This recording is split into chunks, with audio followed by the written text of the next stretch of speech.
The stereotype of a broke musician is for a reason. It's mostly true. People see artists with millions and millions of streams and think that means that their bank account has millions and millions in it. However, that's not the case. There are plenty of artists that are very successful, but they're broke. The music industry is an industry like most, where the ones that are performing the best are multi-millionaires, and the ones that aren't are living on pennies. However, that top 1% is an even smaller percentage than what it used to be. Your favourite artist probably isn't earning as much money as you think, and here is why.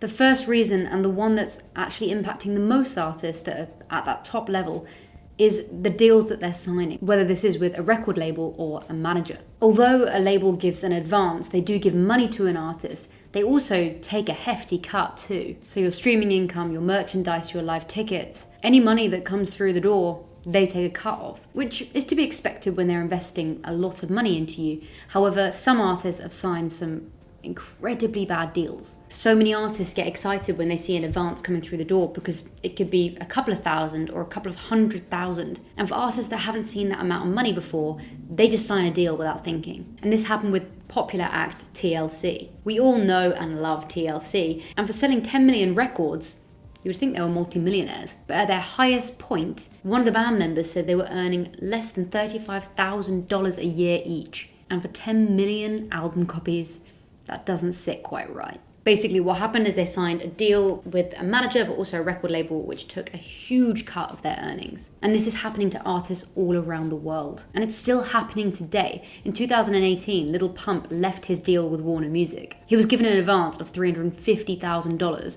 with the opportunity to earn $500,000. However, he got very successful very quick, and this was signed when he was a lot younger. So when Gucci Gang actually charted, he left with Warner because he was given opportunities where he was offered up to $12 million. But if he was stuck in that contract, or he potentially didn't know how to get out, he could end up living a life, having a career where he couldn't earn as much as he possibly could. The second reason that most artists are broke is because in today's day and age, they're relying too much on streams. If you watch our channel at all, you'll know that we think the streaming platforms are fantastic. They're giving artists, no matter what level, the opportunity to reach a wider audience. However, a lot of artists are treating streams as album sales. And if you look at the official charts in the UK, it's 1,000 album streams equals one sale, proving that they're not on the same level. With one stream being 0.0492 cent, a million streams equals around $5,000, which sounds a lot of money, but when you take the cut from the label, the manager, potentially a producer, potentially another artist featuring on the track, potentially you also have a songwriter,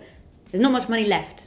Plus, a million streams is hard to get. So focusing and relying on streams isn't a solid way to earn an income. And although there are artists like Charlie XCX who are adapting their music for streaming platforms, chorus within like the first 30 seconds, no like weird self-indulgent intro, hook at the top in the intro, probably maybe even start with the chorus. They're not relying completely on it. And the artists that are broke. And the third and final reason that a lot of artists and some of your favourite artists are broke are because they're not releasing enough music. The music industry is oversaturated with music. There are over 40,000 tracks uploaded to Spotify every single day. And there are millions of songs on the platform that have never even been listened to once. So artists that are releasing one album a year or a couple of singles a year aren't going to make enough money. And that isn't just because they're not going to make enough money from streaming platforms, it's because they're not going to keep their audience engaged enough. There is so much music out in this world now, so superfans are harder to secure. Back in the day, artists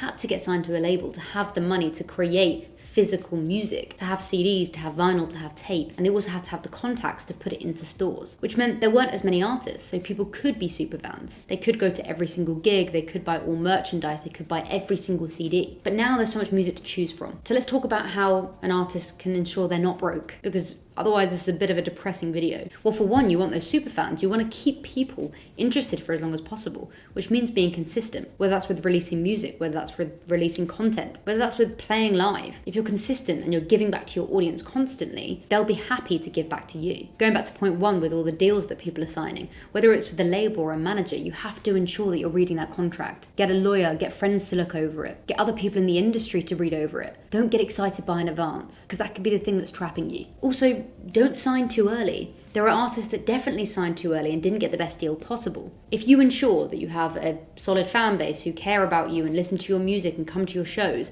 by the time you sign to a label, they want you more than you want them. So signing the deal will benefit them a lot, meaning that they give you a very good deal. They'll invest in you and not take as much of a cut because they know it's not that much of a risk. And the final thing is look for other income streams. You can't rely just on streaming platforms. Fantastic if you get millions of streams, and some of the biggest artists in the world are, but that's not going to be enough to make sure that you have a really stable income. And there are plenty of ways that you can earn money still in the music industry. Yes, there's streaming platforms. You can also play live. You can sell merchandise. You can get sponsorship deals with brands. And plenty of artists have done this recently, especially with clothing brands. And finally, you can do product placement. This has become incredibly popular with music videos. It was done previously in movies where brands would pay to have their product in the movie. But now in music videos, it's earning artists hundreds of thousands, if not millions. The Chemical Brothers did a whole music video with F1, but there's some that aren't as obvious. So if you look at a Little Mix music video, they carefully just put down some Beats headphones, and Beats would have paid for that. There are plenty of opportunities to make money in this industry if you have an audience. I hope you found this video useful, and if you did, hit that like button. And if you haven't joined the community yet, make sure to subscribe,